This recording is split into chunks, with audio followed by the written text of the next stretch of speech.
शोभा बढ़ाते हैं उससे ज्यादा पर्दे के पीछे जो पसीना बहाते हैं उनकी ताकत बहुत होती है।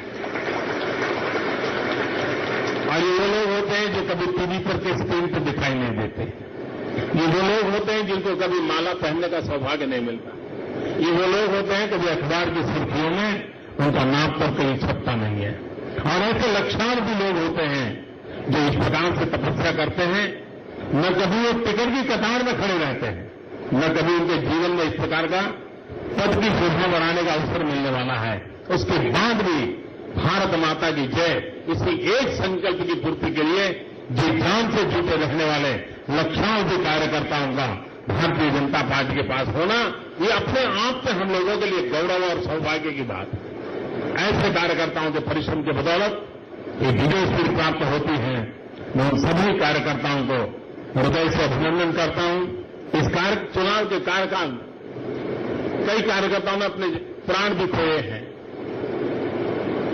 रैलियों में कभी जाते आते हुआ, कभी व्यवस्थाओं में लगे होंगे, तो अकस्मात में गए, लेकिन एक मंत्र के लेकर के काम कर रहे थे। जिन्होंने अपने प्राण गंवाए हैं, ऐसे सभी कार्यकर्ताओं के प्रति मैं आदरपूर्वक श्रद्धा भी अर्पण करता हूं, श्रद्धांजलि देता हूं उनके प्रति। उनके परिवारजनों को ईश्वर शक्ति दे, ये भी मैं प्रार्थना करता हूं। फिर एक बार आप सभी कार्यकर्ताओं को बहुत बहुत बधाई देता हूं, बहुत बहुत अभिनंदन करता हूं। ये ठीक है कि हम नरेंद्र मोदी के साथ दो शब्द और जुड़ गए हैं, लेकिन उन 6 अक्षरों वाला शब्द जिसको लोग प्रधानमंत्री कहते हैं, 5 अक्षरों वाला शब्द, उससे ज्यादा 4 अक्षरों वाला शब्द ज्यादा ताकतवर है, और वह है कार्यकर्ता। और इसलिए ये कार्यकर्ता की बदौलत है, उन 4 अक्षरों की ताकत है कि जिसने इस 5 अक्षरों की शोभा बढ़ाई है। उन 4 अक्षरों के लिए कार्यकर्ता के रूप में जीने वाले, जूझने वाले, जीवन खपाने वाले, उन्हीं की बदौलत है कि कभी 5 अक्षर पैदा होते हैं। उन सभी कार्यकर्ताओं को हृदय से अभिनंदन करता हूं। बहुत बहुत धन्यवाद।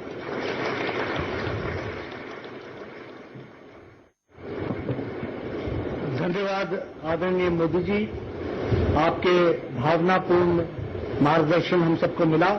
हम सब लोग आपके बताए रास्ते पर चलेंगे और पार्टी को सरकार के साथ खड़ा करके पूरी ताकत के साथ काम में जुटेंगे। मैं निवेदन करूंगा डॉक्टर हर्षवर्धन जी से कि वो हम सबका आभार प्रदर्शन करें।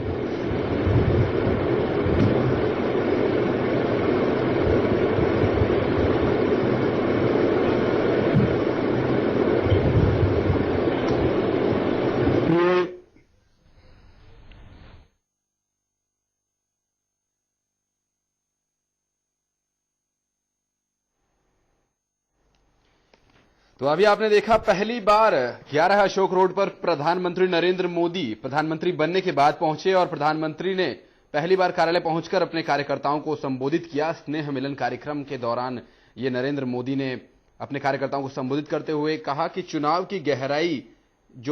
में गहराई से लोगों ने भाग लिया और कार्यकर्ताओं ने गहराई से काम किया, उसकी व्याख्या की अपने कार्यकर्ताओं के सामने और भारत के लोगों को राजनीति में नया विकास लाने के लिए, नया मोड़ देने के लिए उनको धन्यवाद दिया। और उन्होंने कहा कि इस बार के चुनावों में जो हुआ वो सोशल वैज्ञानिकों के लिए एक शोध का विषय है। पूरी दुनिया में इसका डंका बजा है कि किस तरह से भारतीय जनता ने लोकतंत्र में विश्वास दिखाया है और एक दृढ़ विश्वास दिखाया है कि लोकतंत्र वाकई किसी देश के लिए, किसी लोकतांत्रिक गणराज्य के लिए कितना जरूरी, कितना अहम होता है। सभी जातीय समीकरण, भौगोलिक समीकरण धरे के धरे रह गए, ऐसा कहना था प्रधानमंत्री नरेंद्र मोदी का अपने संबोधन के दौरान। जनता ने बुद्धिमत्ता से वोट डाले और पूरे तौर पर जनता ने लोकतंत्र में विश्वास दिखाया।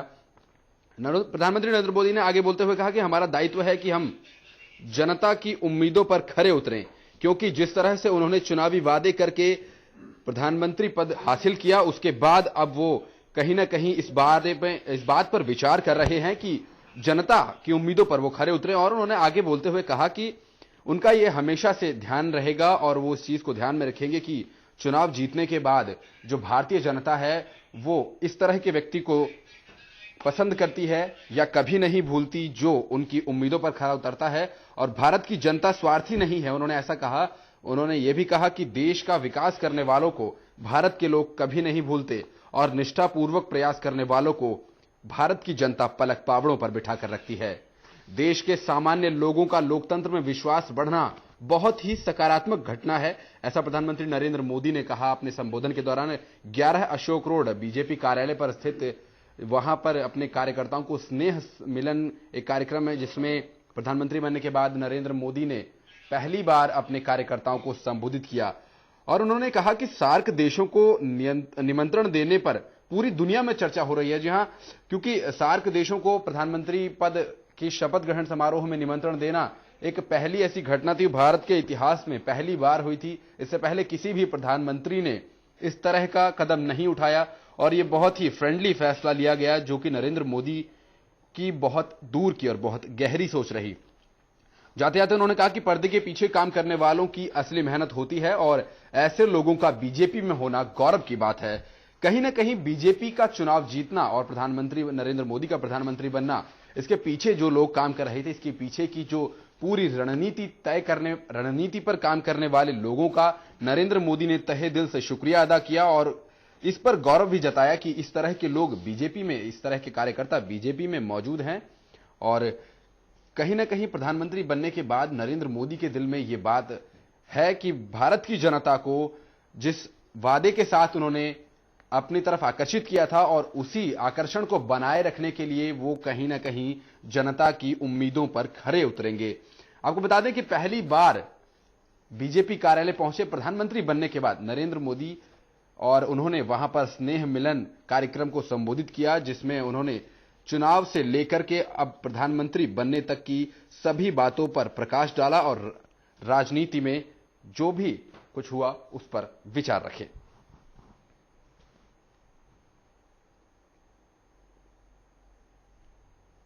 इस बुलेटिन में फिलहाल इतना ही, लेकिन देश और दुनिया की तमाम बड़ी खबरों के लिए देखते रहिए चैनल न्यूज। नमस्कार।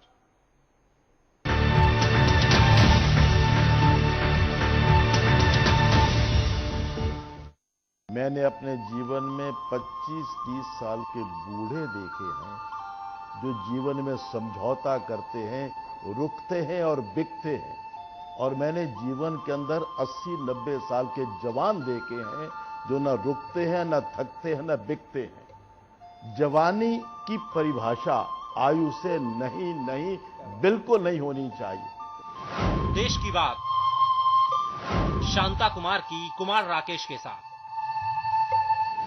आज शाम 7 बजे सिर्फ चैनल 1 पर।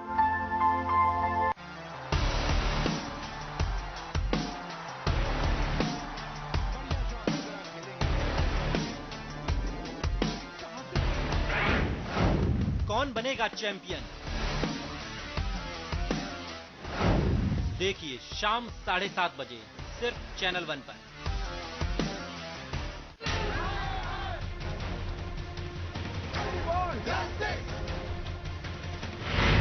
जब देश में हो बदलाव की बयार, जब कटघरे में हो सरकार, जब लोकतंत्र पर हो संकट और जनता मांगे अधिकार, तो करनी होगी देश की बात। देखिए रविवार शाम 7 बजे और रात 10:30 बजे सिर्फ चैनल 1 पर।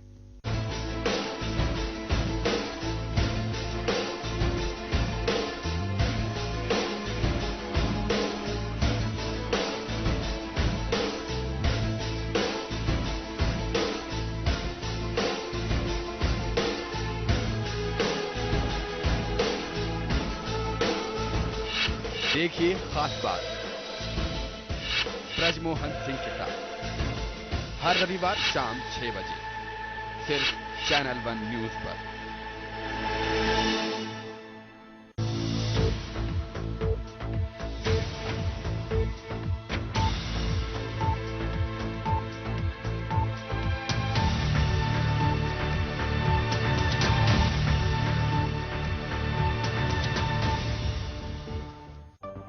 हेडलाइंस के प्रायोजक हैं केश किंग आयुर्वेदिक तेल, the king of hair oil.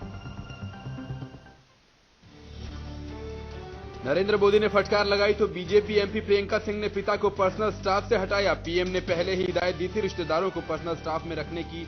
दी थी चेतावनी।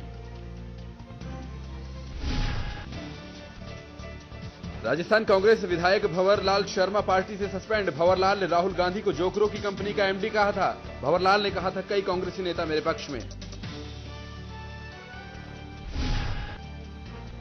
पूर्व लोकसभा अध्यक्ष मीरा कुमार पहुंची बदायूं। पीड़ित परिवार से की मुलाकात। यूपी सरकार पर साधा निशाना। कहा, यूपी में बहू बेटियां नहीं सुरक्षित। अखिलेश ने कहा, होगा न्याय। दिल्ली के सदर बाजार में अधबनी इमारत गिरी। 3 की मौत, 11 घायल। बिल्डिंग के मालिक का अभी तक पता नहीं।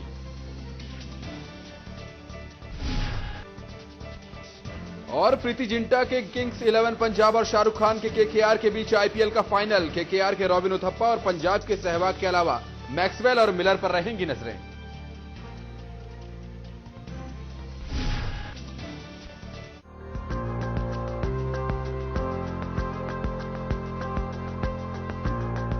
हमारे लोकप्रिय कार्यक्रम देश की बात में आपका स्वागत है। मैं हूं कुमार राकेश। आज हमारे साथ चर्चा के लिए मौजूद हैं भाजपा के वरिष्ठ नेता शांता कुमार जी। शांता कुमार जी, देश की बात में आपका स्वागत है। धन्यवाद। आप देश के वरिष्ठ नेता हैं। पंच से लेकर के केंद्र तक की सरकार, गांव से लेकर के केंद्र तक, दिल्ली तक, सभी आयामों को आपने देखा है, समझा है, जाना है, परखा है। आज की स्थिति में जो देश की राजनीति है, उसकी दशा और दिशा को आप किस तरह सोचते हैं? मैं समझता हूं कि देश में पहली बार एक पार्टी को इतना अधिक बहुमत मिला, विशेष रूप से 1984 के बाद। 1984 का बहुमत जो कांग्रेस को मिला था, वो श्रीमती इंदिरा गांधी की हत्या के बाद गुस्से में और सहानुभूति के कारण था। इस बार का जो बहुमत जनता ने दिया है, वो एक सकारात्मक पॉजिटिव वोट है और भारत के लोकतंत्र ने अपनी परिपक्वता को दर्शाया है। देश की स्थिति बहुत खराब थी, संकट के विकट मोड़ पर देश था, अंदर से भ्रष्टाचार से खोखला और गरीबी, बेरोजगारी, नक्सलवाद, सेना कमजोर हो रही थी भ्रष्टाचार के कारण। तो सारी परिस्थिति में मैं समझता हूं जनता ने इतना बड़ा परिवर्तन किया है। हारने वालों को इतनी हारने की उम्मीद नहीं थी, जीतने वालों को इतने जीतने की उम्मीद नहीं थी। ये देश की जीत है, ये भारतीय लोकतंत्र की जीत है, भारतीय लोकतंत्र की परिपक्वता है। और मैं समझता हूं कि इस चुनाव के बाद देश एक नई दिशा में चल पड़ा है। आपने कहा हारने वालों को हारने की उम्मीद नहीं थी, जीतने वालों को जीतने की उम्मीद नहीं थी। तो ये जो जीत हुई है, इसको आप कैसे लगते हैं? पूरा देश नमोमय है, नमो नमो कर रहा है। पहली बार भाजपा जैसी पार्टी में किसी एक व्यक्ति को सामने रख करके चुनाव लड़ा गया।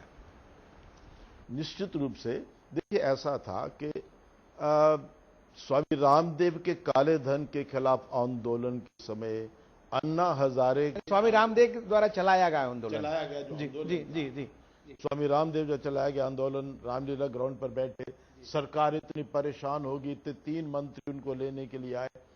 उसके बाद अन्ना हजारे बैठे, देश सड़कों पर आ गया। 16 दिसंबर की गैंग रेप के बाद ही पूरे देश की जवानी सड़कों पर मोमबत्तियां लेकर विकल्प ढूंढ रही थी। इस व्यवस्था को बदलने के लिए कोई तो आए। ऐसी परिस्थिति के अंदर श्री नरेंद्र मोदी का प्रादुर्भाव भारतीय राजनीति में हुआ, लोगों की जबान पर उनका नाम आया और लोगों को लगा कि इस सारी परिस्थिति की व्यवस्था को बदलने के लिए यह एक व्यक्ति है। और वो व्यक्ति ही नहीं थे, उनके पीछे एक बहुत बड़ा संगठन, जिस संगठन ने भारत की राजनीति में कई बार सरकार चलाकर भी दिखाई थी। तो एक विकल्प जनता के सामने स्पष्ट दिखाई दिया और फिर जनता ने इतना समर्थन दिया जिस समर्थन की उम्मीद भी नहीं थी। लेकिन मैं एक बात कहना चाहता हूं, ये जो सफलता है, ये श्री नरेंद्र मोदी जी का व्यक्तित्व, गुजरात के अंदर, हाँ, गुजरात के अंदर उनका काम जो सुशासन करके दिखाया और पार्टी, ये सब मिलकर। लेकिन इसके अलावा जनता ने भी बहुत सहयोग दिया। ऐसे ऐसे लोग और संगठन, जो सांस्कृतिक संगठन जितने देश के थे, उन्होंने बहुत अधिक सहयोग दिया। तो ये एक प्रकार का एक पूरे राष्ट्र का सामूहिक प्रयास है, लेकिन प्रतीक के रूप में नरेंद्र मोदी और उनके नाम ने सबको प्रेरित। आपने एक बात कही, 16 दिसंबर 2012 की जो घटना का जिक्र किया आपने कि पूरा देश जो युवा है सड़कों पे था मोमबत्ती लेके,